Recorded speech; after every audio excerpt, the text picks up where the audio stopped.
Você sabe o que é a volta de Jesus? Você tem aguardado a volta de Jesus?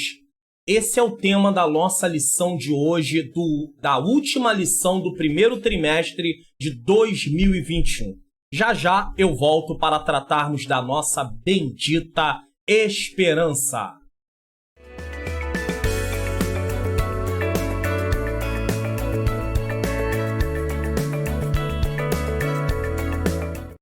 A paz do Senhor, quem vos fala é o pastor Mário Luna. Seja bem-vindo a mais uma EBD comentada online. Hoje nós vamos tratar sobre o tema voltados os olhos para a bendita esperança, ou seja, a volta de Jesus. É a lição de número 13, é a nossa última lição do nosso trimestre.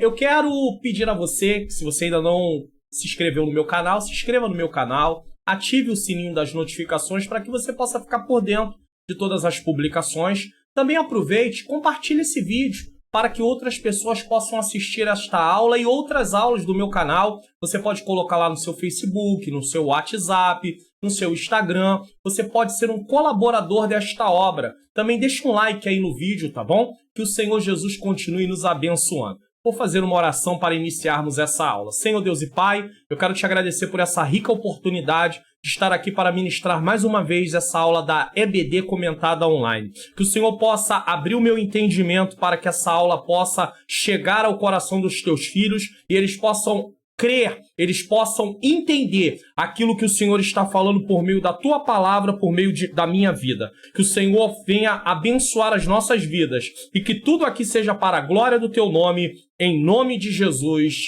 Amém. Deus seja louvado. Vamos partir aqui para a nossa aula. O texto áureo da nossa lição de hoje está em Tito 2,13, que diz: aguardando a bem-aventurada esperança e o aparecimento da glória do grande Deus e nosso Senhor Jesus Cristo. Pois bem, vamos aqui. Verdade prática. A nossa esperança é algo vívido e real. Não se baseia em utopia, que quer dizer um sonho imaginário, algo irreal, impossível. Nós não nos baseamos na volta de Jesus em algo que a gente não tem base. Nós nos baseamos na palavra de Deus. E nem em imaginação humana, mas em fatos revelados na palavra de Deus e confirmados pela história. Leitura bíblica em classe está em Atos capítulo 1, versículo 6 a 11, que diz: aquele, pois, que se haviam reunido perguntaram-lhe, dizendo: Senhor, restaurarás tu neste tempo o reino de Israel? Eles estavam preocupados em saber se o reino de Israel seria restaurado, já que naquele momento eles estavam sob o domínio dos romanos. E disse-lhe, Jesus responde: não vos pertence saber os tempos ou estações que o Pai estabeleceu pelo seu próprio poder. Então eles não saberiam em que momento aconteceriam as coisas. Mas recebereis a virtude do Espírito Santo, que há de vir sobre vós, e ser-me-eis testemunha tanto em Jerusalém como em toda a Judéia e Samaria e até os confins da terra. Eles receberam uma missão, e essa missão seria realizada durante todo o tempo.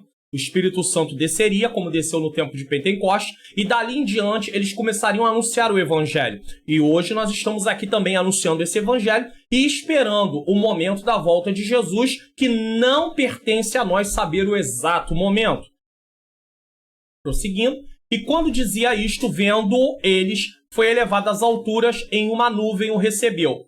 Em uma nuvem o recebeu, ocultando a seus olhos. E estando com seus olhos fitos no céu, enquanto ele subia, eis que junto dele se puseram 2 varões vestidos de branco, os quais lhe disseram: varões galileus, por que estáis olhando para o céu? Esse Jesus, que dentre vós foi recebido em cima no céu, há de vir assim como para o céu o viste ir. Então a promessa é: façam aquilo que foi ordenado. Pregue, anuncie, ensine as pessoas a guardar, edifiquem vidas. E no momento exato, Jesus há de voltar. Isso não nos dá direito de dizer: mas Jesus até agora não voltou, eu posso me descansar. Não, eu não posso descansar por um único motivo. Eu tenho uma missão para cumprir. Eu tenho uma vida para poder prosseguir na presença do Senhor. Viver uma vida de obediência, viver uma vida para cumprir a missão do Senhor. Então eu não tenho como me assentar e descansar, ficar desapercebido, porque Deus me deu algo para realizar. E para você também. Objetivo geral, voltar os olhos para a bendita esperança. Tem se pregado muito pouco sobre a volta de Jesus na atualidade. Objetivos específicos, afirmar que em breve Jesus virá. Destacar a necessidade da vigilância e estimular a viver com fidelidade. Introdução. A expressão bendita esperança se refere à segunda vinda de Cristo, que é a esperança da igreja desde que Jesus retornou ao céu, pois o texto diz que assim como ele foi, ele voltará. Essa expectativa vem aumentando à medida que o tempo vai passando. A presente lição pretende esclarecer quão breve será esse evento para que cada um mantenha a vigilância e a fidelidade. Então veja bem, vigilância e fidelidade, atenção à volta de Jesus. Nós estamos atentos, Jesus a qualquer momento pode voltar, mas nós também podemos a qualquer momento partir. E se partirmos com Cristo, estaremos com Ele para sempre quando Ele voltar e nos dar um corpo glorificado. Mas se partirmos sem Cristo, estaremos condenados para sempre. Então temos que estar em vigilância, mas temos que estar em fidelidade. Viver conforme aquilo que Ele nos mandou. Nós temos que ser fiel àquilo que Ele nos ordenou. No português, essa palavra esperança não expressa o sentido do original, pois esperança é acreditar naquilo que desejamos que seja verdade. Às vezes alguém diz assim, eu tenho esperança que isso vai acontecer. E às vezes nunca aconteceu. Aquilo nunca se cumpriu. Por quê? Porque era uma expectativa, um desejo em algo que se esperava acontecer. Só que a esperança no texto bíblico não tem a ver com isso. Então vamos lá. Porém, no Novo Testamento, esperança tem um significado muito mais abrangente. Esperança pode ser definida como a certeza. Não é uma coisa que pode ou não acontecer. É uma certeza presente, ou seja, no momento, de uma expectativa futura. Então, o que é esperança? Eu espero, eu tenho uma confiança que Jesus vai voltar. A volta de Jesus é algo que pode ser futuro, mas eu tenho uma certeza no presente. E eu preciso viver com essa certeza enquanto estiver aqui. Independente de não ser ainda o momento dele voltar, essa certeza tem que estar no meu coração. Porque se essa certeza estiver no meu coração, eu tanto vou viver uma vida de vigilância, como vou viver uma vida de fidelidade. Porque a qualquer momento Jesus pode voltar. Breve o Senhor virá.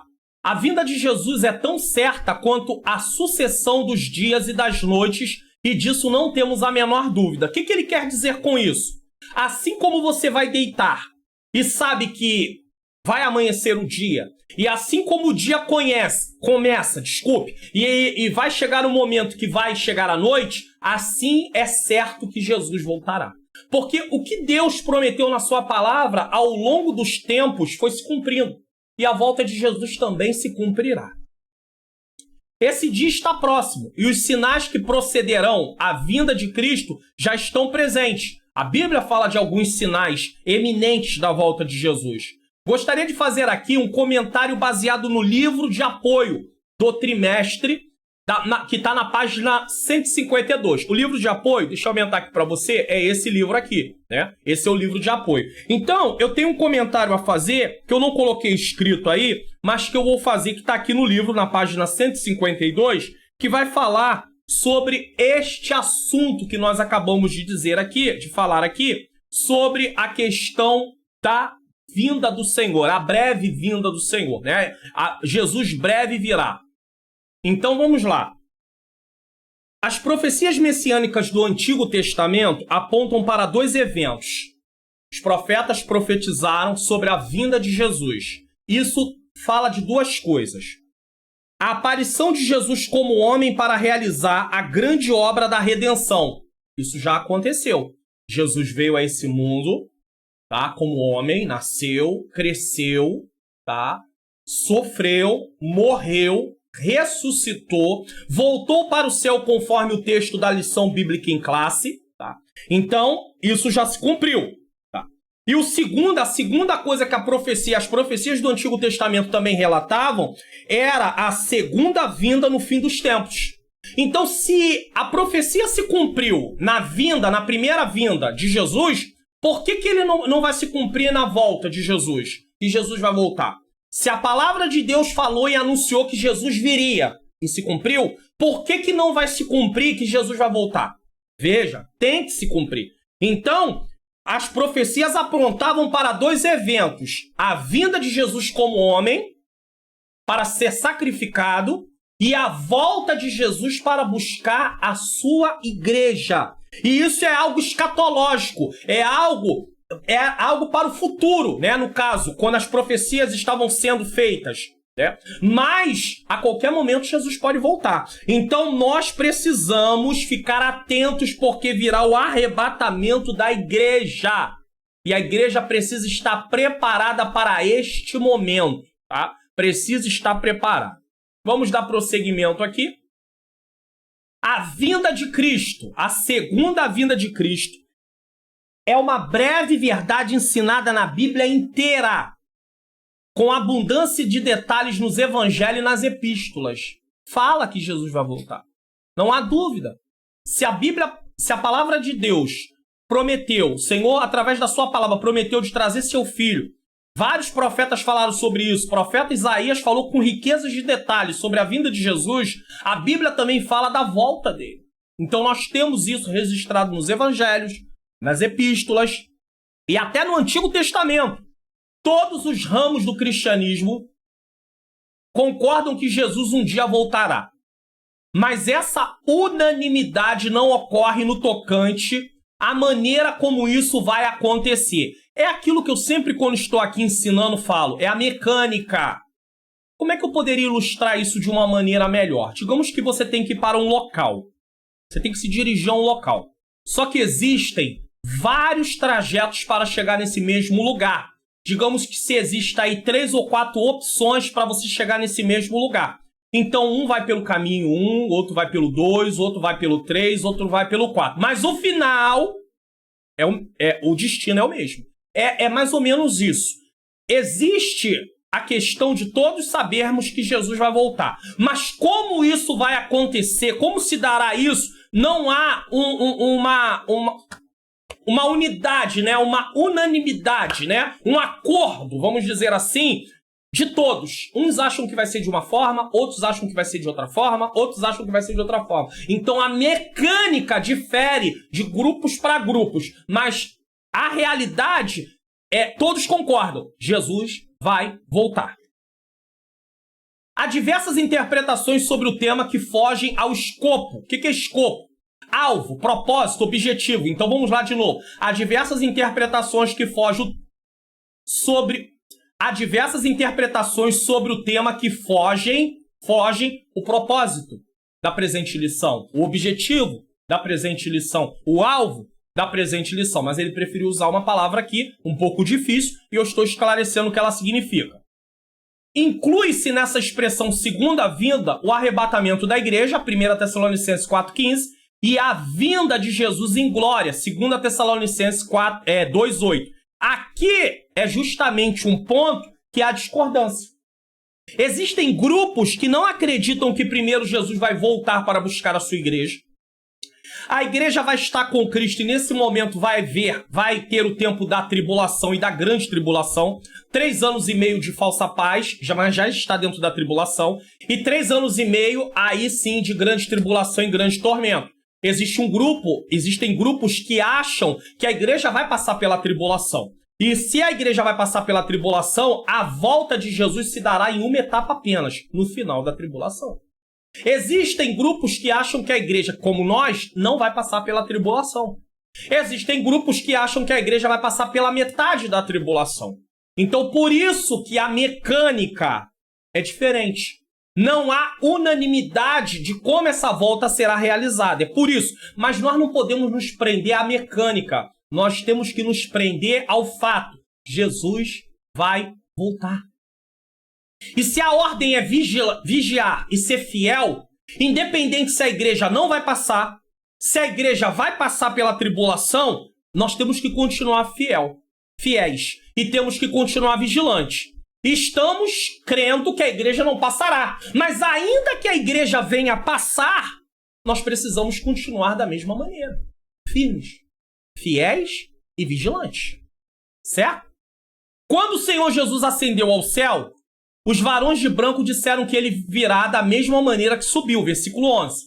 Esse cenário é de sua vinda em glória e não do arrebatamento da igreja. Então nós cremos que quando Jesus aparecer, já é a vinda dele em glória, já é o final, depois da grande tribulação. Só que muitos creem nessa vinda de uma única forma. Não há arrebatamento da igreja de forma invisível, aonde a igreja será tirada e aqueles que ficarem passarão pela tribulação. Eles não creem nisso. Só que a gente não vai entrar aqui em mérito sobre isso, se vai passar, se não vai passar. Uma coisa eu vou defender aqui. Eu acredito na igreja não passar. Não vai passar. Mas, se a igreja tiver que passar, tem que estar preparado. Então nós contamos que a igreja não vai passar. Mas se na época de Jesus voltar ainda estivermos vivos e tivermos que passar, ele nos dará força e graça para passar. A questão é estarmos preparados para que quando ele vier, irmos com ele para a glória. Agora eu não vou entrar no mérito, vai passar, não, porque tem a prova disso. Nós poderíamos argumentar sobre isso. Não vai passar por causa disso. Também poderíamos argumentar sobre isso. Mas a questão aqui é a volta de Jesus. Se ele vai vir antes da tribulação, no meio da tribulação ou depois da tribulação, entenda, isso são maneiras diferentes de ver. A questão é, aguardamos a volta do nosso Deus, do nosso Senhor Jesus Cristo. No meio pentecostal, pode haver também formas diferentes de entender como a volta do Senhor Jesus vai acontecer. Por exemplo, eu tenho amigos pastores que acreditam que a igreja vai passar pela tribulação, mesmo eles sendo pentecostais, tá entendendo? Então não tem a ver só, não, quem acredita nisso é da teologia reformada, não, tem pentecostais que acreditam que a igreja vai passar pela tribulação. Agora a gente vai ficar discutindo isso, irmãos. Pelo amor de Deus. Temos apenas que nos ater ao fato que Jesus vai voltar. Se vai passar, não vai passar. Às vezes as pessoas ficam batendo boca com isso. Eles partem, Jesus ainda não voltou e se desentenderam à toa, sem necessidade. Então, irmão, em nome de Jesus, não se prenda aos detalhes. Se prenda à promessa, àquilo que a palavra de Deus ensina. Jesus vai voltar. E qual é a ordem? Sejam fiéis e sejam vigilantes. Fiéis e vigilantes. Fiéis e vigilantes. Cumpra isso. Se ele volta antes da tribulação para o arrebatamento da igreja, se ele volta no meio da tribulação, ou se ele volta só no final em glória para que todos o vejam, amém. O negócio é, esteja fiel e vigilante. Pois, então como eu disse, né, tem alguns no meio pentecostais que acreditam que Jesus vai voltar depois da tribulação. Pois esse é um assunto de grande debate entre teólogos por muitos séculos. Eles debatem sobre isso durante muito tempo, então a gente não vai perder tempo falando sobre isso, tá? Porém, partindo da linha escatológica da presente lição, eu vou seguir a lição. Se eu estou dando aula e me baseando na lição, eu vou seguir a lição. Eu só não seguiria a lição, discordaria da lição, se houvesse alguma coisa aqui que fosse realmente algo errado. Aí eu ia dizer, nesse ponto aqui, infelizmente, o comentarista se equivocou. Eu diria com toda certeza. Mas, já que a lição tem essa linha, tem essa visão escatológica, a mecânica que acredita ser essa, eu vou seguir esse caminho. Mas eu não estou aqui desconsiderando se você acredita que a igreja vai passar pela grande tribulação. É uma forma de você ver. Se você quer passar ou se você entende que vai passar, é com você e com Deus, não tem nenhum problema. Nós não vamos deixar de ser irmãos em Cristo. Nós não vamos entrar em atrito por causa de um detalhe como esse, tá bom? Até porque, passando ou não passando, a ordem é vigiai e sejais fiel. Sejais fiel. Temos que ser fiel. O arrebatamento da igreja, 1 Tessalonicenses 4:15 a 17, diz: Dizemos-vos, pois, isto, pela palavra do Senhor, que nós que ficamos vivos para a vinda do Senhor não precederemos os que dormem. Porque o mesmo Senhor descerá do céu com alarido, e com voz de arcanjo, e com a trombeta de Deus, e os que morreram em Cristo ressuscitarão primeiro. Ressuscitarão primeiro, e receberão um corpo transformado. Depois de nós que ficarmos vivos, isso na época da volta de Jesus, tá? Do arrebatamento, nós seremos arrebatados juntamente com eles nas nuvens, ao encontrar com o Senhor nos ares. E assim estaremos sempre com o Senhor. Sempre por quê? Porque uma vez formos arrebatados, não há mais o perigo de perdermos, abandonarmos a nossa fé. E a vinda... Agora, a segunda parte, nós entendemos que a volta de Jesus é em duas etapas. Primeiro, arrebatamento da igreja. Segundo, a vinda de Jesus em glória, baseado em 2 Tessalonicenses 2,8.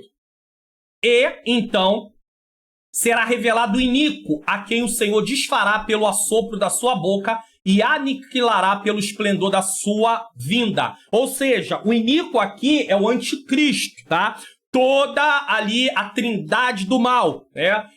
O anticristo, o falso profeta e o próprio diabo. Então, Jesus aniquilará. Mas aí já está falando da volta dele em glória. Então, nós entendemos que a volta dele se dará em duas etapas. Primeiro, arrebatamento da igreja. Enquanto a igreja estiver com Cristo já, o mundo estará passando pela tribulação. Muito bem. Depois que terminar a tribulação, Jesus volta. E aí ele volta em glória. E aí sim é o cumprimento disso aqui. Mas a igreja já estará com Cristo. Mas há aqueles que acreditam que a igreja só vai estar com Cristo depois da grande tribulação. Tudo bem. Não vamos entrar em atrito com isso, mais uma vez eu digo. Uma promessa de Jesus. Ele prometeu voltar para nos buscar e nos levar para o céu. João 14, 1-3. Mas parece que antes do Pentecoste, os discípulos ainda não tinham uma compreensão exata dessa vinda. Pelo que se pode observar na pergunta dos discípulos. Senhor, restaurará tu neste tempo o reino de Israel? Versículo 6. Talvez estivesse ainda pensando no reino físico, político, que era o pensamento dominante de Israel. Por que muito israelita, muito judeu, principalmente da classe religiosa, não acreditou em Jesus como Messias? Porque, na verdade, eles esperavam um Messias político. Um homem que viesse livrar eles do poder de Roma. Jesus não veio livrar o homem do poder de Roma. Jesus veio livrar o homem do poder do pecado. É diferente. Só que eles não compreenderam isso. Eles estavam tão obstinados, tão determinados a estarem livres do poder humano, que eles se esqueceram que precisava primeiro estarem livres do poder do pecado. Então, os discípulos, talvez, ao perguntar isso, estavam indo na mesma linha, esperando a restauração de Israel, o Israel político. Mas Jesus os corrige por duas razões principais. O dia e a hora dessa bendita esperança é exclusividade do Pai. E está fora do radar humano, Mateus 24, 36, Marcos 13, 32. E a restauração do reino de Deus não é só para Israel, mas para todos os povos, tá? Mas por quê? Jerusalém, pregar aonde? Para Jerusalém, em toda a Judéia, Samaria, até aos confins da terra. Então eles esperavam a restauração só para Israel, mas não era só para Israel, mas seria para todos. Os gentios seriam incluídos na promessa, e agora chamaria-se a promessa de igreja. Quem estaria indo estar com Cristo para sempre é a igreja. O judeu que aceita Jesus, nós que não éramos judeus que aceitamos Jesus. Aí agora nós somos igreja. 3 povos, judeus, gentios e igreja. A igreja é para todo aquele que crê em Jesus. Então, tanto judeu como gentio que aceita Jesus faz parte da igreja. 3. O dia se aproxima. Sabemos que a vinda de Jesus está próxima pelos sinais claros que o Senhor Jesus deixou. Pregamos por toda a parte que Jesus breve vem. E essa mensagem está em nossos hinos congregacionais e nos diversos cânticos inspirados na Escritura. Um dos problemas que nós precisamos sempre destacar nas nossas pregações sobre a volta de Jesus, a volta iminente de Jesus, é o seguinte: Jesus virá. Só que nós não sabemos o dia, mas a ordem é estar preparados. E esse estar preparado tem a ver também com nós partirmos antes de Jesus voltar para buscar a sua igreja. Então nós precisamos partir com Cristo. O problema é que se você der muita ênfase à volta de Jesus, apenas como dizer assim, ó, Jesus vai voltar, e não explicar como eu devo estar, o que vai acontecer? A pessoa vai ouvir isso e falar assim, eu estou ouvindo que Jesus vai voltar tem anos. Meus pais partiram e até hoje Jesus não voltou. Então eu não preciso me preocupar com isso. Aí a pessoa não se apercebe para a questão de estar preparado. Porque a questão é estar preparado. Digamos que alguém marcou com você para poder vir te buscar, para você ir para um lugar. Digamos que essa pessoa marcou, mas ele não deu um horário. A ordem é, esteja preparado. E agora você tem que estar preparado. Só que você não sabe o horário que essa pessoa vai vir te buscar. Então você se prepara. E você começa a esperar. E aí você tem que estar preparado. E aí a hora que a pessoa chega vai ser muito rápido. Ela chegou, você entrou no carro com ela e vai embora.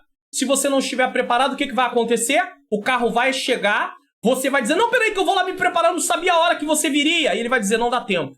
Ele vai embora e você fica. É mais ou menos isso. É mais ou menos isso. Então, entenda uma coisa. A ordem é que estejamos preparados. Jesus virá. Vai voltar, mas nós temos que estar preparados, independente se ele vai voltar ainda na nossa época de vida, no sentido de estar vivo, ou se ele vai voltar depois, mas nós temos que partir com Cristo. Agora, se eu deixo de vigiar e se eu deixo de ser fiel, eu posso partir sem Cristo. Quando ele voltar, quem estiver morto que partiu com ele vai ressuscitar num corpo glorificado. Eu vou ficar. Eu não vou participar dessa ressurreição. Eu vou participar da ressurreição para a vergonha eterna, aonde eu vou comparecer diante do juízo final, do grande trono lá, do grande trono do juízo final, para poder ser condenado eternamente. Receber a sentença de condenação, eu vou partir para a eternidade sem Cristo. Isso é muito triste, irmão. Então não se apegue só à questão que Jesus vai voltar. Se apegue à questão que Jesus vai voltar, mas a ordem é, estejais preparado. Caso contrário, as pessoas vão dar a desculpa que até hoje Jesus não voltou. Mas a ordem está preparada. Até porque nós podemos partir a qualquer momento. E quem parte com Cristo, estará com ele para sempre. Tá? Os principais, vamos entender aqui. Ninguém sabe o dia nem a hora, mas o Senhor Jesus deixou os sinais claros e evidentes que mostram que esse dia está próximo. Existem algumas pessoas que até afirmam que o próprio Jesus não sabe a hora que ele vai voltar. Nós temos que entender o seguinte. Quando Jesus disse o que ele disse, ele estava em humanidade. Ele ainda não tinha passado pela cruz. Então ele não poderia dizer algo que ele ainda não tinha vencido. Ele não tinha vencido ainda a morte, ele ainda não tinha passado pelo sacrifício, ele não tinha paga o preço que Deus exigia por causa do pecado. Então é claro que Jesus, humanamente falando, ele disse o que ele disse. Mas quando ele ressuscita em Mateus capítulo 28, ele diz assim, é-me dado todo o poder no céu e na terra.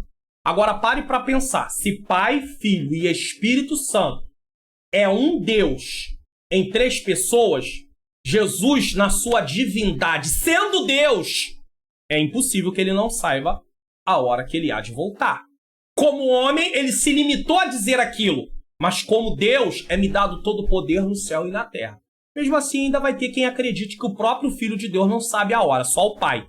Bom, se Jesus é Deus também, é claro que, em essência, eles são apenas um. Então, o que o Pai sabe, o Filho sabe, o Espírito Santo sabe. Mas eu também não vou entrar nessa discussão, caso você ache que o Filho de Deus não sabe a hora que ele vai voltar. Os principais são a efusão do Espírito Santo, é um sinal da volta de Jesus, uma promessa para os últimos dias, e isso tem acontecido, batismo no Espírito Santo, tá? Que a partir do avivamento da Rua Azusa tem se espalhado pelo mundo inteiro. Os pentecostais são o maior movimento protestante do mundo. O outro sinal evidente é a fundação do Estado de Israel. Então ele está usando aqui 2 coisas para marcar a volta de Jesus, que está próximo. Ou seja, o derramamento do Espírito Santo de uma forma que viesse assim.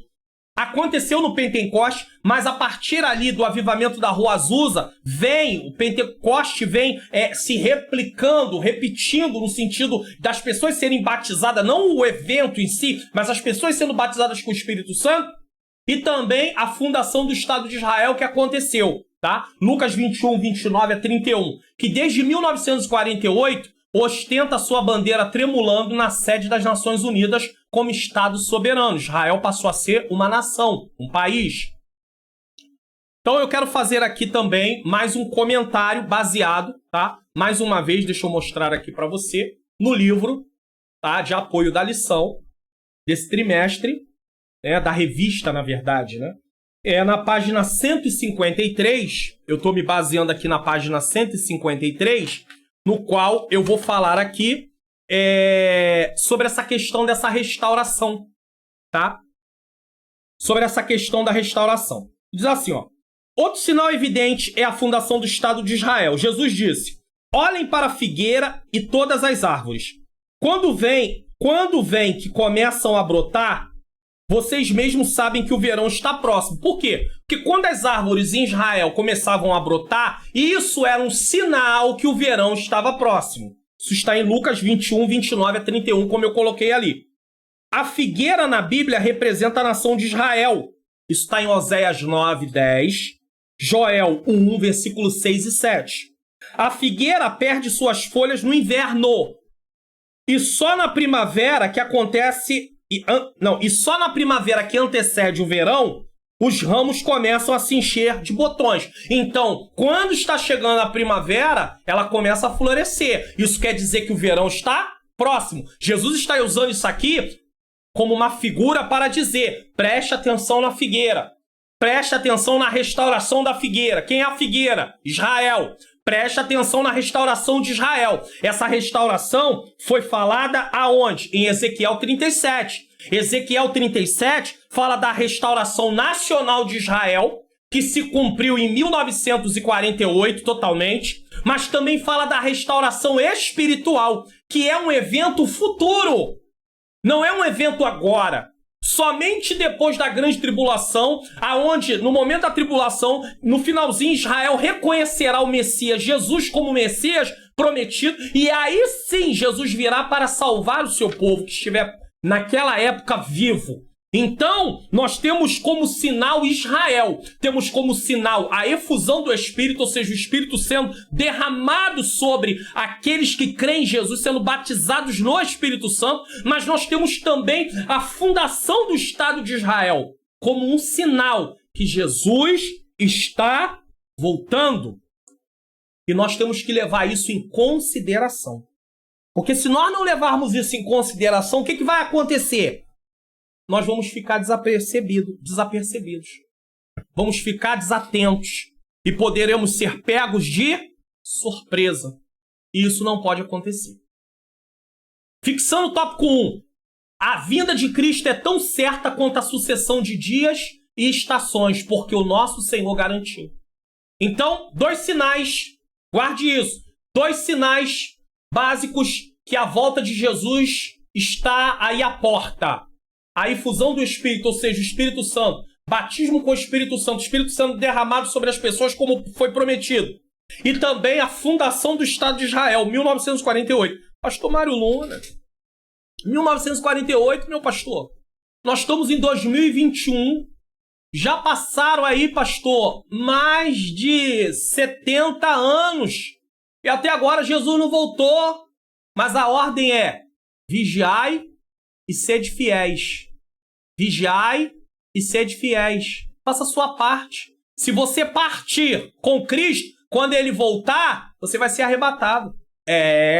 Porque você vai ser transformado. Receberá um corpo de glória. Mas se você partir sem Cristo, quando ele voltar, você vai ficar. Você não vai ser ressuscitado para poder estar com Cristo para sempre. Você vai ser ressuscitado lá no final, para a vergonha eterna. Então a minha parte, a sua parte, é estar preparado. Independente se ele vai voltar enquanto eu estiver vivo ou se eu já tiver partido. É isso que temos que ensinar para as pessoas. É isso que nós devemos falar. Nós devemos anunciar que Jesus está para voltar. Mas precisamos mostrar para eles que a nossa parte é estar preparado. Não nos compete saber o momento da volta de Jesus, mas é estar preparado. E esse estar preparado tem a ver com a fidelidade, com a vigilância durante toda a nossa vida.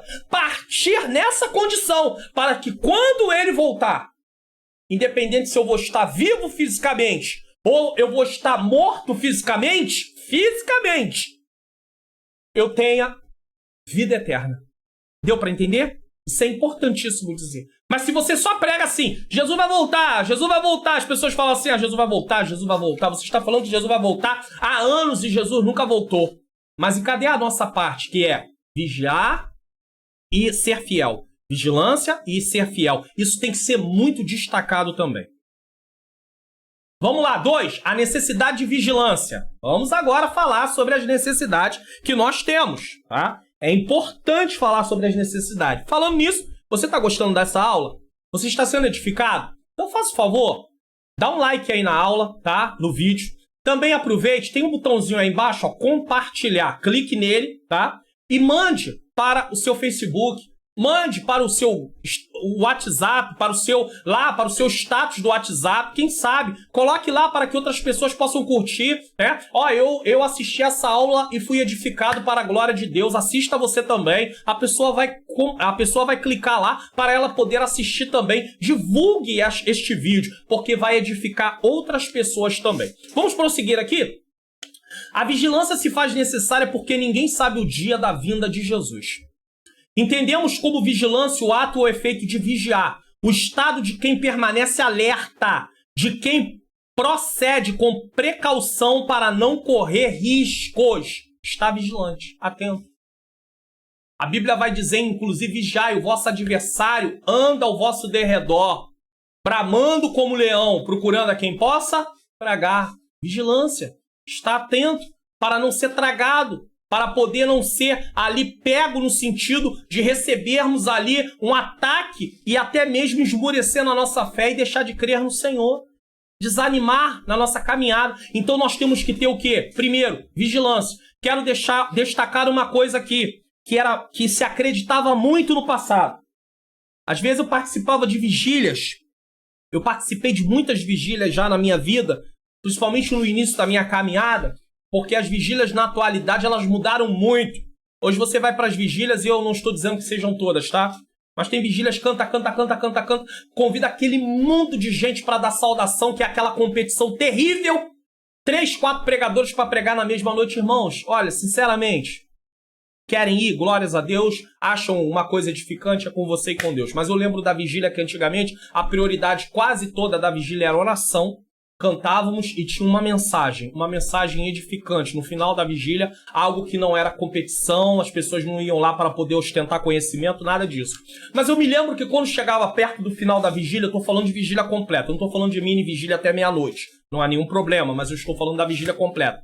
Às vezes tinha vigílias que terminava 5, 6, 7 da manhã. Às vezes realmente era algo assim que o Senhor ia levando, a coisa acontecia mesmo. Tinha casos que era assim. E aí, quando chegava por volta de 5 da manhã, tinha muita gente cansada já. Às vezes veio de um dia, de uma semana trabalhosa. E aí era muito comum cantar um corinho que dizia assim: irmão, acorda, acorda, irmão, senão a Bíblia vai cair da sua mão. Irmão, acorda, acorda, irmão, Jesus vem buscar a igreja e você não sobe, não. Então eles acreditavam que se Jesus viesse buscar a igreja e você estivesse dormindo, você não ia. Vigilância não tem a ver com sono físico, tem a ver com sono espiritual. Então, se você estiver dormindo e Jesus voltar fisicamente dormindo, você vai para a glória, porque você está vigiando espiritualmente falando, não fisicamente. Até porque, imagine, Deus nos deu aí um tempo para dormir e Ele sabe que isso é necessário para a nossa saúde. Se nós não dormirmos, nós não teremos uma boa saúde. Então, como é que Ele vai voltar no momento que está a gente dormindo e vai impedir a pessoa de ir porque ela estava dormindo? Então, havia essa ignorância naquele tempo de achar que a pessoa que se estivesse dormindo perderia a volta de Jesus. Isso não é verdade. E se tem alguém que acredita nisso, saiba que isso também não é verdade. Você está equivocado no seu entendimento. A vigilância não tem a ver com sono físico. A vigilância tem a ver com sono espiritual, no sentido de estar desapercebido espiritualmente. Vamos lá? Devemos permanecer acordados. Isso fala de vigilância e não de sono não do sono necessário ao corpo. Atentos no cuidado de não nos afastarmos de Jesus e aguardar a bendita esperança. Isso fala de relacionamento. Como é que está o meu relacionamento e o seu com Jesus? Como é que eu e você estamos nos relacionando com Jesus? 1. Exortação à vigilância. O Senhor Jesus nos exorta com muita ênfase sobre a necessidade da vigilância. Vigiai, pois, porque não sabeis a que hora há de vir o vosso Senhor. Mateus 24, 24. 24, 44, desculpe. A razão disso é porque ninguém sabe quando vai acontecer a sua vinda. Não foi dito. Se fosse dito, as pessoas iam se preparar só no momento da vinda. Ah, qual é o dia? Data? Opa, então agora eu vou me preparar. Então não seria realmente um relacionamento. Seria apenas uma coisa que a pessoa ia querer por interesse. A única coisa que ela queria era se salvar do castigo eterno, mas ela não quer relacionamento com Cristo. Cristo não quer pessoas que venham para Ele para se salvar do castigo eterno. Cristo quer pessoas que venham para Ele reconhecendo quem Ele é e o que Ele fez por nós. Essa é a base da nossa vida cristã. Se eu reconheço quem Deus é e o que Ele fez por mim, eu vou ter um relacionamento com Ele, um relacionamento verdadeiro. Por quê? Porque eu vou amá-lo, eu vou ser grato a Ele, eu vou temê-lo. Agora, se eu quiser estar com Cristo só com medo de não ir para o inferno, eu não vou obedecê-lo, eu não vou amá-lo, eu não vou honrá-lo, eu vou até cumprir determinadas coisas que são ensinadas, mas eu vou fazer isso tudo com medo. Não é algo que flui de dentro. E é por isso que você vai ver muitos cristãos na casa do Senhor com muitas oscilações. Uma hora ele está bem, outra hora não está bem, uma hora está bem, outra hora não está bem, uma hora está bem, outra hora não está bem, porque de fato ele não tem um relacionamento com Deus. Ele serve a Deus com medo do que vai vir. É anunciado, você vai pro inferno, você vai pro inferno, você vai pro inferno. Eu não quero ir pro inferno, então tem que servir a Deus. Vir para Cristo não tem a ver com não querer ir para o inferno e vir para Ele por causa disso. Vir para Cristo é reconhecer de fato quem é Cristo, quem é Deus, o que Ele fez por nós. Nos deu salvação. Aí é relacionamento. É diferente. Quando você se relaciona com alguém, realmente olhando para quem a pessoa é e o que ela faz, e não no que a pessoa pode me oferecer. Tem muito cristão se relacionando com Cristo pelo que ele pode fazer, principalmente nas coisas da esfera humana. Então, quando as coisas não acontecem do jeito que ele espera, ele já esfria. Ele já fica murchinho. Por quê? Porque ele espera que Cristo faça as coisas que ele quer. Então não é relacionamento por quem Jesus é e pelo que ele fez. Me salvou da condenação eterna. Mas sim pelo que ele pode fazer. O que tu pode me dar, Jesus? Eu preciso de casa, eu preciso de carro, eu preciso disso, eu preciso daquilo. Jesus pode nos ajudar. Jesus pode nos dar sabedoria, Jesus pode nos dar saúde, Jesus pode nos dar oportunidade de crescer, de conquistar coisas materiais, sim. Mas qual o objetivo disso? É para usar também no reino ou é para satisfação pessoal só? Porque se for para satisfação pessoal, Jesus não tem compromisso com isso também não. Porque se eu quero usar as coisas que Deus me dá para satisfação pessoal, eu não reconheço quem Jesus é. E nem o que ele fez. Isso é muito grave. Nós temos aí vários textos, tá? Vigiai porque não sabeis a hora que há de vir o vosso Senhor. Mateus 24, 44. A razão disso é porque ninguém sabe quando vai acontecer sua vinda, como eu disse, Mateus 24, 42, 25, 13, Marcos 13, 33, Lucas 21, 36. Essa era também a preocupação nos ensinos dos apóstolos, 1 Tessalonicenses 5, do 2 ao 6, 2 Pedro 3, do 8 ao 10. O ensino de Jesus nas diversas parábolas e nos discursos escatológicos, como em Mateus 24, Marcos 13 e Lucas 21, dá muita ênfase à necessidade de os crentes estarem atentos. Eu queria fazer uma observação aqui mais uma vez. O que acontece? Alguns teólogos acreditam que Mateus 24 e 25 não está falando para a igreja, está falando para Israel, ou seja, está falando da segunda etapa da sua volta em glória. Não está falando do arrebatamento. Outros teólogos veem alguns trechos dentro de Mateus 24 e 25 como falando para a igreja. Tá? Falando para a igreja. E outros teólogos veem a totalidade falando para a igreja. Então, não tem um acordo nisso. Mateus 24 e 25. Quem acredita que ali está falando para Israel, pode pregar, por exemplo, a parábola das 10 virgens. Como é que você vai pregar essa parábola? A nível de comparação. A nível de comparação. Se você acredita que ali é o momento para Israel, assim como Jesus voltará em glória no momento que ninguém estiver esperando para buscar Israel, no final da grande tribulação, assim Jesus também voltará para buscar a sua igreja. A questão das virgens preparadas e despreparadas mostra justamente isso: fidelidade e vigilância.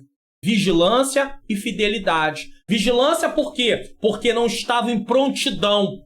E também não estava em prontidão em fidelidade. Porque prontidão não é só estar pronto no sentido, eu estou aguardando Jesus. Eu estou aguardando Jesus, eu estou aguardando Jesus. Tá, mas cadê a fidelidade? Se não tem fidelidade, esse negócio de eu falar que eu estou esperando Jesus voltar não tem validade. Por quê? Porque eu preciso estar esperando Jesus voltar, servindo a Ele de todo o coração, de toda a alma e com todo o espírito. Ou seja, corpo, alma e espírito. 2. Os alarmes falsos. Aqui é sério, hein? Presta atenção nisso aqui.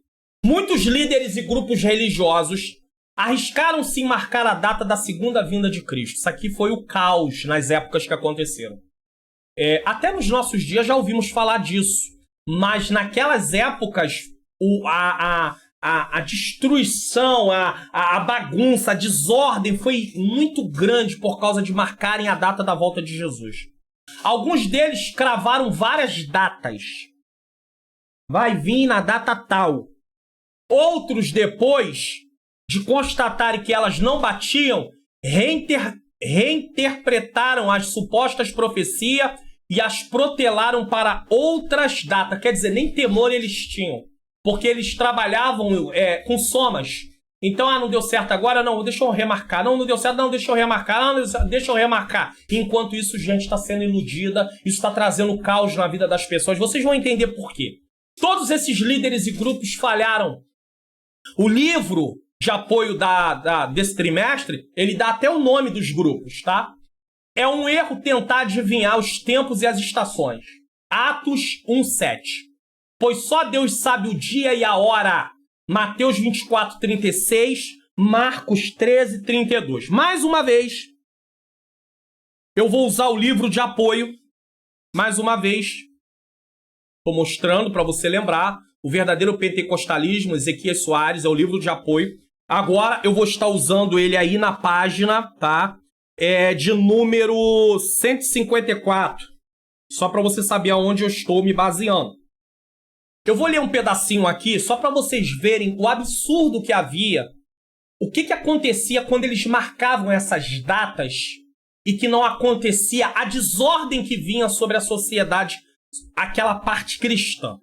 Inclusive, até para quem não era cristão, houve gente que sofreu. Então vamos lá. Página 154 do livro de apoio.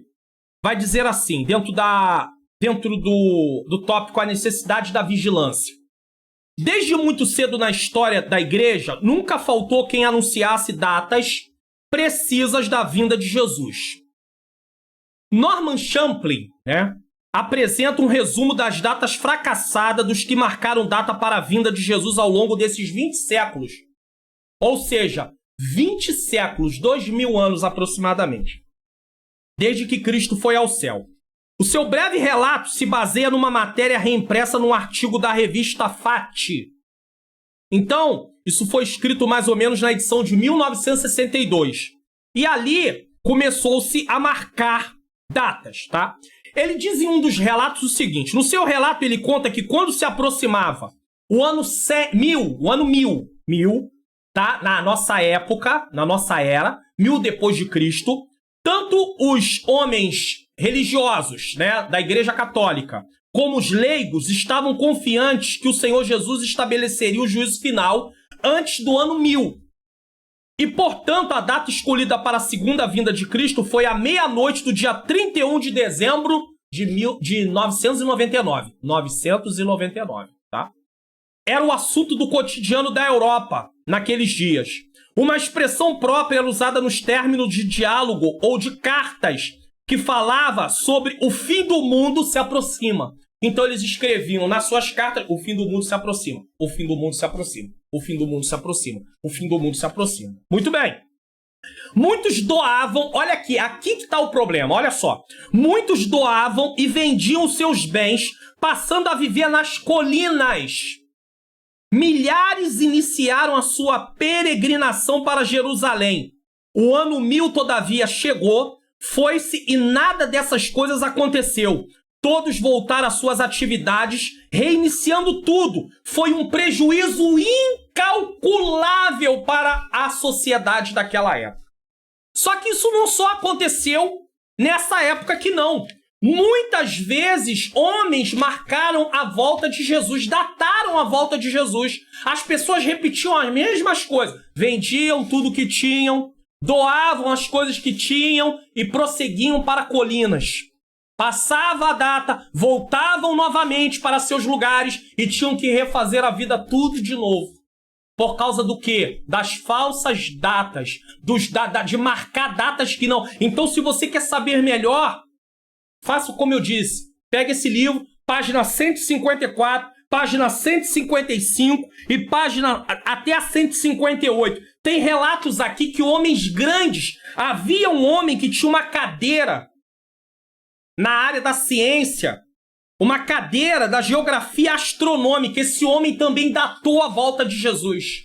E por causa de não ter ocorrido o que ele disse, ele perdeu a sua posição. Era um homem renomado, tá? Ele tinha um lugar de exclusividade dentro ali da parte de estudo na Inglaterra. Ele perdeu por causa dele ter marcado a data de Jesus e não ter acontecido. E as pessoas, ele caiu em descrédito e ele foi removido da sua posição. Quando eu falo de posição, vamos usar no meio evangélico para você entender melhor. Digamos que um homem ali está como pastor, presidente da igreja, e ele é removido da posição e ele cai em descrédito. Só que aqui eu estou falando de um homem que não era conhecido apenas como pastor presidente. Ele era conhecido, é claro que eu não estou comparando ser pastor com ser aqui um homem, um astrônomo na área da geografia. Não é disso. Mas eu estou só mostrando o seguinte: esse homem era conceituado na sociedade, no país da Inglaterra. Ele foi removido porque ele marcou a data da volta de Jesus. Pessoas se empenharam, se basearam nisso. A vida delas ficaram do avesso e aquilo não aconteceu. Porque eles diziam assim, olha, vai haver uma colisão de planetas e vai vir o fim da Terra. O fim de tudo vai acontecer. E aí não acontecia. Então eles usavam a questão dos planetas, o cometa de Halley e outras coisas mais. Esse livro vai falar um pouquinho sobre isso. Então eu acho importante dizer a vocês sobre essas pessoas que marcaram a volta de Jesus. Uns marcaram e tiveram um pequeno grupo seguindo. Outros marcaram e tiveram uma sociedade inteira seguindo. E quando aquilo não aconteceu, veio uma frustração. E aí você entende por que tem tanta gente hoje que ouve falar que Jesus vai voltar. Jesus não vai voltar nada. Já marcaram a volta de Jesus e nunca aconteceu.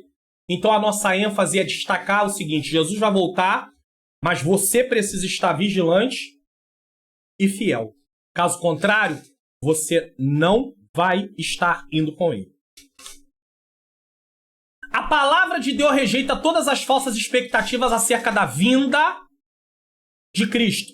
Essa maravilhosa doutrina tem como objetivo trazer esperança aos crentes. Porque se nós não podemos marcar data, nós não vamos errar. Então, nós não podemos marcar data. E isso vai ajudar não a incredulidade e a falsas expectativas e os alarmes falsos. Essa maravilhosa doutrina da volta de Jesus e que nós não podemos marcar data, tá? Tem como objetivo trazer esperança aos crentes, ao invés, de trazer incredulidade, falsa expectativa e alarmes falsos, que foi o que aconteceu. Fixando o tópico 2, é preciso estar vigilante quanto à vinda do Senhor e prevenidos contra os falsos alarmes. Cristo está ali, ele desceu, ele apareceu, vamos para lá. Errado, Jesus não vai aparecer dessa forma. Jesus não vai aparecer aqui na terra no meio de nós, ele vai aparecer em glória, e isso no final. Nós acreditamos que isso será na segunda etapa da sua volta. Segunda etapa da sua volta. Acreditamos que na primeira etapa é o arrebatamento e na segunda etapa ele aparecerá em glória no final da tribulação.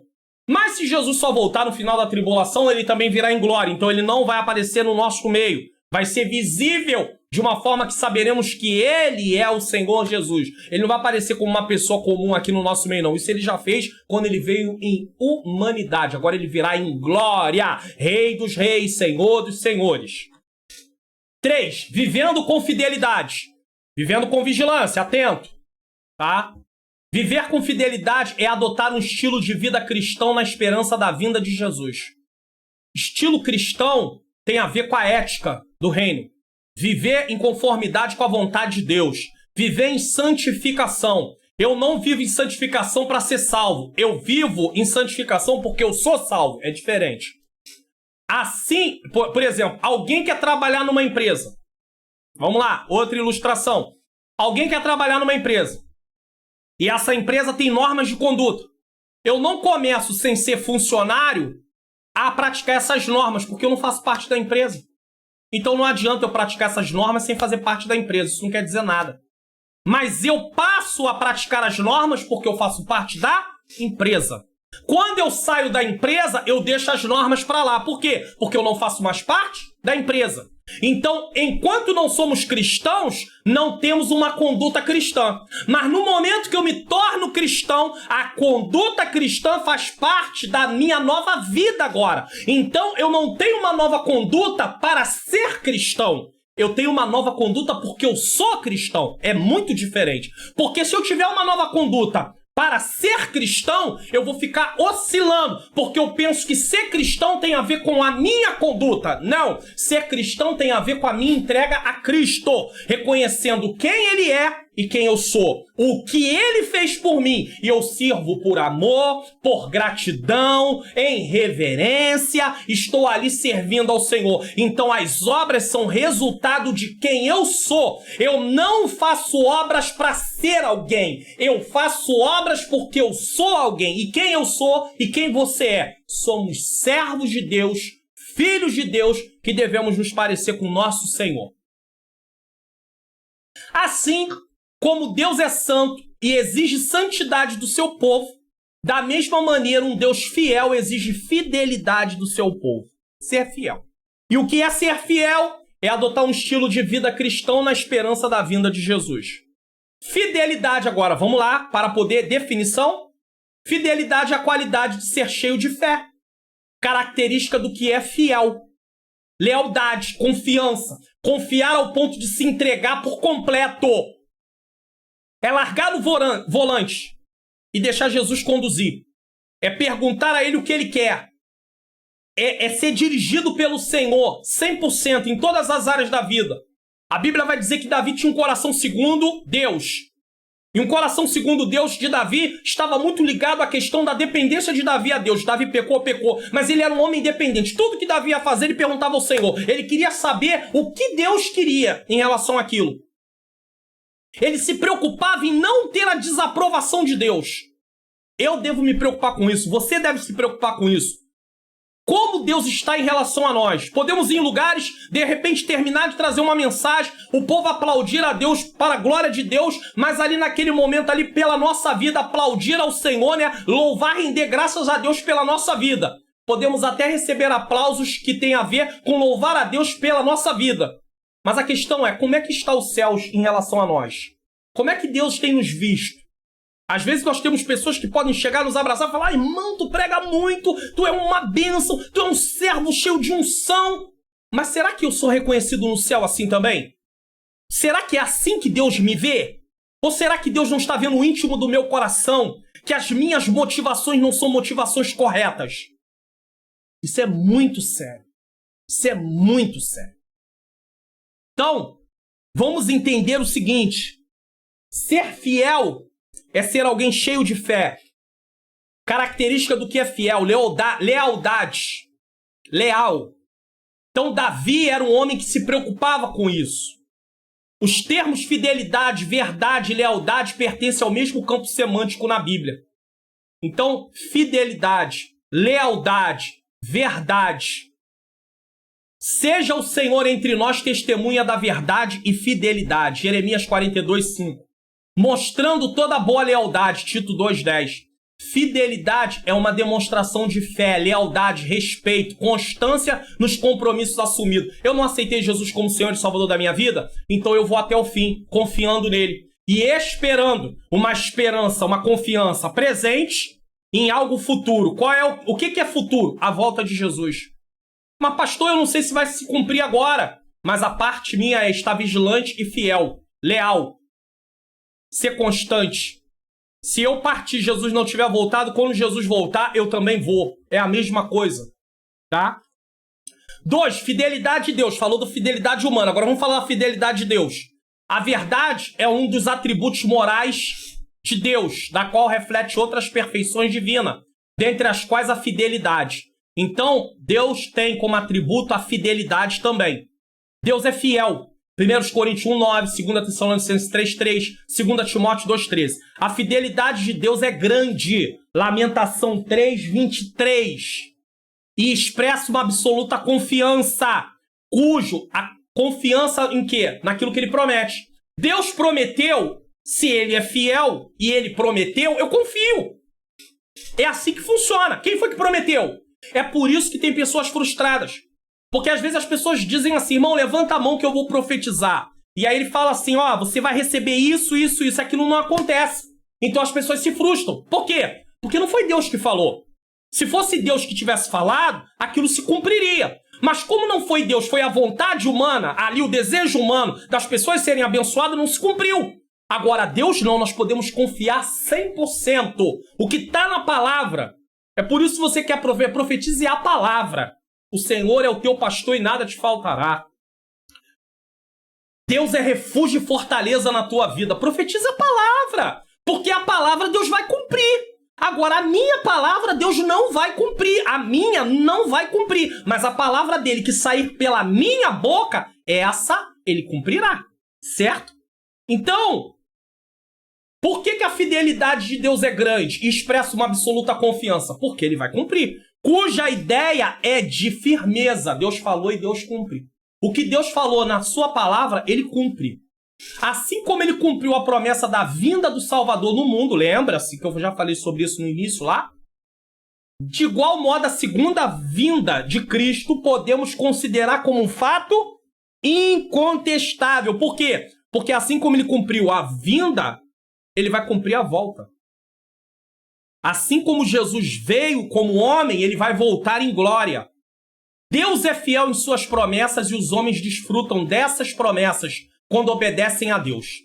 Por isso, devemos entender que não existe fidelidade de Deus para nós. Assim, Deus é fiel a mim. Confie em si mesmo. Ó, meu servo Mário Luna, eu sou fiel a você. Deus não é fiel a mim. A troco de nada não tem por que Deus ser fiel a mim. Mas o que eu vou entender aqui? Entenda isso. Por isso devemos entender que não existe fidelidade de Deus para nós pelo simples fato de sermos cristãos. Ah, eu sou cristão, eu sou fiel a Deus, Deus é fiel a mim. Mas não é isso que a Bíblia diz. Pois sua fidelidade diz respeito às suas próprias promessas. Então, quando é que Deus se torna fiel às suas promessas? Quando é que Deus cumpre as suas promessas? Não, porque eu digo que Deus é fiel a mim quando alguma coisa acontece na minha vida que eu estou esperando. Mas o que acontece na minha vida que eu estou esperando tem a ver com a minha obediência ao que a palavra diz. Então só vai acontecer na minha vida aquilo que Deus prometeu se eu obedecer aquilo que a palavra diz. Então Deus não está sendo fiel a mim em primeiro lugar. Deus está sendo fiel à sua palavra em primeiro lugar. E uma vez que eu sou fiel à palavra de Deus, a fidelidade de Deus se cumpre na minha vida. Mas não é uma questão de Deus ser fiel a mim apenas por ser fiel. É uma questão de Deus ser fiel à sua palavra. E ao eu obedecer a palavra de Deus, a fidelidade de Deus se cumpre na minha vida.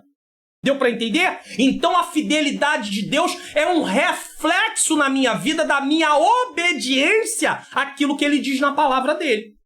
É uma consequência na minha vida do que ele diz da palavra dele. Então, uma vez que eu obedeço a palavra de Deus, a fidelidade de Deus se manifesta na minha vida. Mas a fidelidade de Deus só se manifesta na minha vida por causa de eu ter sido fiel àquilo que a palavra de Deus me orienta a ser.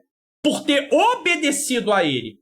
Porque senão eu vou começar a achar que Deus é fiel a mim e abandonar a obediência à palavra. E isso nunca, nunca, nunca pode ser feito. Fidelidade como virtude cristã.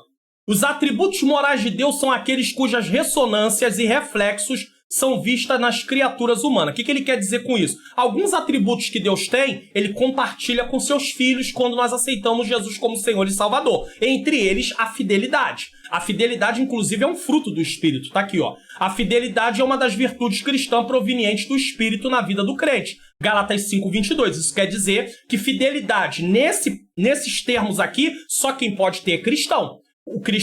Só o cristão pode ter fidelidade nesses termos, porque ela é produzida pelo Espírito. E uma pessoa não cristã não tem o Espírito de Deus morando na vida dela, como ele sendo um templo, uma habitação.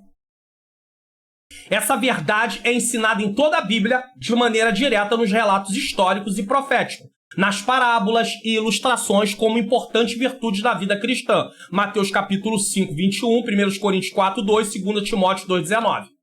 Tempos e estações. Jesus respondeu à pergunta dos discípulos ampliando o horizonte desse reino. Não vos pertence saber os tempos e as estações. Essa resposta foi dupla. Tempos, no grego, nessa passagem, é cronos, e significa um longo período. Haveria um espaço de tempo para a pregação do evangelho entre a descida do Espírito Santo e a vinda de Cristo. O que isso quer dizer? Descida do Espírito Santo, Pentecoste. Volta de Jesus. Tá? Em glória. Não estou falando do arrebatamento. Em glória. Volta de Jesus em glória. Podemos falar do arrebatamento e da volta em glória. Tá? Mas entre a descida do Espírito Santo e a volta de Jesus, há um espaço de tempo. E é esse tempo que a gente não sabe medir. A gente não sabe quanto tempo vai levar. Só que é nos ensinado o quê? Vigiem e sejam fiéis. Confiem na promessa. Estejam preparados. Vivam a vida cristã como ela é, como deve ser. Eu vou me preparar no final. Não dá. Até porque viver como cristão é consequência de quem eu sou, como eu já disse. Então não dá para poder só passar a fazer aquilo no final. Se eu querer fazer isso no final, é que, na verdade, eu estou pensando que ser cristão tem a ver primeiro com o que eu faço. Não. Ser cristão tem a ver primeiro com o que Jesus fez. E isso, na minha vida, passa a refletir o que eu vou fazer. Tá? Então, vamos lá. Estações, nesse verso, é kairos, que significa ocasião, e se refere aos eventos críticos que devem acompanhar o estabelecimento do reino. Ocasião. Então, tempos e estações são prerrogativas de Deus. Então, o cronos é um longo período. Estações é kairos, que significa ocasião, e se refere aos eventos críticos que devem acompanhar o estabelecimento do reino. E quais são esses eventos críticos que devem acompanhar o estabelecimento? Ou seja, Jesus estabelecendo o seu reino para sempre. Tribulação, meu irmão. E é aí que a igreja acredita que não vai passar por isso primeiro. Apesar que nós já passamos por algumas situações. Mas a igreja acredita que não vai passar. Alguns da igreja acreditam que não vão passar. Mas ainda que tenhamos que passar, qual é a nossa posição? Vigilância e fidelidade. Vigilância, fidelidade, vigilância, fidelidade. E fidelidade tem a ver com uma vida servindo a Deus na sua completa. Completa. Fixando o tópico 3. A fidelidade é um dos atributos morais de Deus que se espera achar no crente. Conclusão. Viver com fidelidade é ser fiel e leal a Deus durante toda a vida. Toda a vida. A Bíblia diz que Enoque andou com Deus ao ponto de Deus tomá-lo para si. O andar com Deus ali tem a ver com uma vida de fidelidade. A Bíblia vai dizer: viste meu servo Jó, homem íntegro, reto, temente a Deus e que se desvia do mal. Tem a ver com fidelidade. 2 Timóteo 4, 7, 8 diz: combati o bom combate, acabei a carreira e guardei a fé, confiança, vida de fidelidade. Não está falando só da fé salvífica. Paulo tem uma extensão de vida, porque ele combateu o bom combate, ele acabou a carreira, ele viveu uma vida para Deus. Quando eu aceito Jesus, eu deixei de viver uma vida para viver uma vida para Deus. Pastor, mas por isso eu vou parar de trabalhar? Eu vou largar tudo que eu tenho para fazer para só estar no templo? Não é isso. É você viver a sua vida de forma a glorificar o Senhor. Aonde você estiver, você viver para a glória de Deus. Deu para entender? Não é abandonar tudo para viver apenas no templo. É viver a tua vida para a glória de Deus. É claro que tem pessoas que Deus chama para tempo integral na obra, mas isso aí é uma outra situação. Mas é viver para a glória de Deus, não é abandonar tudo. Mas agora você não vive mais para você. Antigamente você vivia para os seus prazeres, para os seus deleites, para as suas vontades. Você não tinha que consultar a ninguém. Você fazia o que dava na cabeça. Servindo a Cristo, você tem agora que obedecê-lo. Por isso você tem que ler a palavra de Deus para conhecê-lo.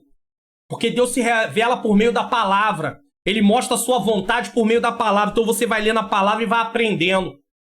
E conforme você vai lendo e vai aprendendo, você vai falando em oração com Deus. Senhor, eu tenho visto que eu ainda pratico essas coisas, mas eu quero pedir ao Senhor que o Senhor possa tirar isso da minha vida. Que o Senhor possa me ajudar a não praticar essas coisas. E aí o Espírito Santo vai trabalhando gradativamente. E aos poucos aquilo vai sendo removido da sua vida. E você vai ter ali uma vida transformada. E quando eu falo dessas coisas, entenda, eu estou falando de coisas que você vai praticando no dia a dia, mas eu não estou falando aqui, por exemplo, senão a pessoa vai falar assim, então tá bom, eu sou uma pessoa que ainda tem o hábito de me prostituir. E o pastor disse que Deus vai tirando aos poucos. Então eu posso, de repente, eu aceitei Jesus, mas eu ainda venho me prostituindo, mas agora eu vou me prostituir só 3 vezes na semana. Não é disso que eu tô falando, não. Aqui é uma questão de abandono total, libertação. Jesus arranca a gente dessa vida. Mas eu tô falando de algumas práticas, de algumas coisas que ainda se repetem, porque às vezes ainda está ali presente. Então às vezes você se ira, você às vezes ainda se sente tentado a mentir, você ainda se sente tentado a se levantar contra alguém, a falar mal de alguém. Você está entendendo? A caluniar alguém. Você tem que começar a pedir a Deus, Senhor, tira isso da minha vida. E vigiar. Se você sabe que é um ambiente propício para você se deixar levar por aquilo, você sai daquele momento. Não tem esse negócio, eu sou forte, eu vou aguentar. Não, aquilo ali tem a ver com uma fraqueza que tem a ver com a sua natureza. Que às vezes não é a mesma fraqueza do outro que convive com você. Então você tem que sair do campo, daquele momento, para que você possa conseguir resistir. E Deus vai te dar força e vai te transformar. Só que a transformação total só vai acontecer quando Jesus voltar e nos der um corpo glorificado, tá? Quero deixar isso bem claro para você. Combati o bom combate, acabei a carreira e guardei a fé. Desde agora, a coroa da justiça me está guardada, a qual o Senhor justo juiz me dará naquele dia. E não somente a mim, mas também a todos que amarem a sua vinda. A fidelidade ao Senhor Jesus é uma das condições para herdar o reino dos céus. O Senhor Jesus falou reiteradas vezes, sobre a sua vinda. Ao ascender ao céu, 2 anjos reafirmam essa promessa. Esse Jesus que dentre vós foi recebido em cima no céu, há de vir assim como para o céu viste ir. A volta de Jesus para nos levar ao céu é a esperança da igreja. Vamos pregar sobre a volta de Jesus e vamos falar que é necessário estar vigilante e estar fiel ao Senhor. Viver uma vida conforme a conduta que Ele exige de quem é cristão. Não é se conduzir de uma forma para ser cristão. É ser cristão e se conduzir da forma que Deus quer que nós venhamos nos conduzir. Porque não é o que eu faço que me salva. É o que Jesus fez que me deu salvação. Mas agora eu faço o que eu faço por quem eu sou. Eu sou um cristão. E como cristão eu aguardo a volta de Jesus. Jesus voltará. Maranata. Ora vem, Senhor Jesus. E como cristão eu vivo uma vida de retidão. Pedindo a Deus que me ajude. Lendo a palavra e meditando nela. Orando. Tendo comunhão com meus irmãos, sendo edificado pelos meus irmãos, aprendendo a palavra de Deus no templo aonde eu vou, por meio daqueles que pregam a palavra genuína de Deus. Isso é a vida cristã, levando a palavra de Deus para aqueles que não têm Cristo. Essa é a jornada do cristão enquanto está aqui, aguardando a volta do Senhor Jesus. Ora vem, Senhor Jesus. Bom, se essa aula edificou sua vida, eu acho que você pode aí dar um like nela. fazer algum comentário se quiser aí na descrição do vídeo, e ao mesmo tempo compartilhar lá na sua rede social, no seu Facebook, no seu WhatsApp, né, no seu aplicativo de mensagem instantânea que é o WhatsApp, de repente no seu Instagram, eu não sei. Você pode fazer isso, você pode colocar trechos dessa aula, tem tantos aplicativos aí que você pode usar e cortar os trechos que você quer enviar. Eu autorizo, não tem problema, a palavra de Deus precisa ser ensinada, tá bom? Que Deus continue abençoando grandemente a nossa vida. Vamos fazer uma oração? Senhor, nosso Deus e Pai, eu quero te agradecer por essa aula maravilhosa, que o Senhor possa continuar abençoando, que o Senhor possa continuar nos ensinando e que essa aula se torne prática na nossa vida.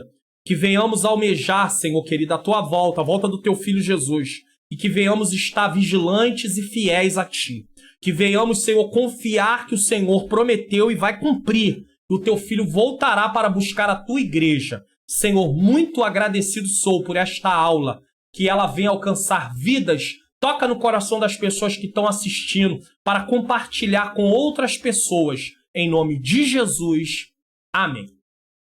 Nós encerramos aqui com essa lição esse trimestre e nós vamos estudar no próximo trimestre a lição que vai falar sobre dons espirituais e ministeriais, tá? O servindo a Deus e aos homens com poder extraordinário, que é o tema da lição. Eu tenho aqui já a revista, tá bom? É essa revista aqui. E ela vai falar de vários assuntos que vai ser tratado durante o segundo trimestre de 2021. Que com certeza eu hei de gravar um vídeo rápido para falar aí sobre esta lição por completo. Que Deus nos abençoe. Até a próxima